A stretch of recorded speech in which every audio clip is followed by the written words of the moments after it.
casting all your care upon him, for he careth for you. It is a happy way of soothing sorrow when we can feel he careth for me. Christian, do not dishonor religion by always wearing a brow of care. Come, cast your burden upon your Lord. You are staggering beneath a weight which your Father would not feel. What seems to you a crushing burden would be to him but as the small dust of the balance. Nothing is so sweet as to lie passive in God's hands, and know no will but his. O child of suffering, be thou patient. God has not passed thee over in his providence. He who is the feeder of sparrows will also furnish you with what you need. Sit not down in despair. Hope on, hope ever. Take up the arms of faith against a sea of trouble, and your opposition shall yet end your distresses. There is one who careth for you. His eye is fixed on you. His heart beats with pity for your woe. And his hand omnipotent shall yet bring you the needed help. The darkest cloud shall scatter itself in showers of mercy. The blackest gloom shall give place to the morning. He, if thou art one of his family, will bind up thy wounds and heal thy broken heart. Doubt not his grace because of thy tribulation, but believe that he loveth thee as much in seasons of trouble as in times of happiness. What a serene and quiet life might you lead if you would leave providing to the God of providence. With a little oil in the cruse and a handful of meal in the barrel, Elijah outlived the famine, and you will do the same. If God cares for you, why need you care too? Can you trust him for your soul and not for your body?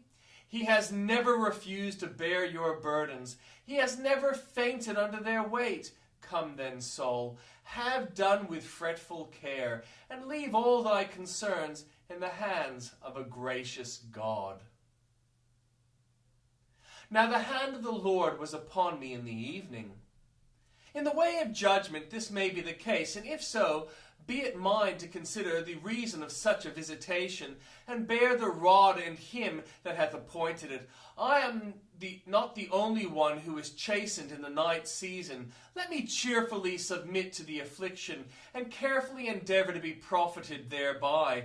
But the hand of the Lord may also be felt in another manner, strengthening the soul and lifting the spirit upward towards eternal things. Oh, that I may in this sense feel the Lord dealing with me. A sense of the divine presence and indwelling bears the soul towards heaven as upon the wings of eagles. At such times we are full to the brim with spiritual joy and forget the cares and sorrows of earth. The invisible is near. The visible loses its power over us. Servant body waits at the foot of the hill, and the master spirit worships upon the summit in the presence of the Lord. Oh, that a hallowed season of divine communion may be vouchsafed to me this evening. The Lord knows that I need it very greatly.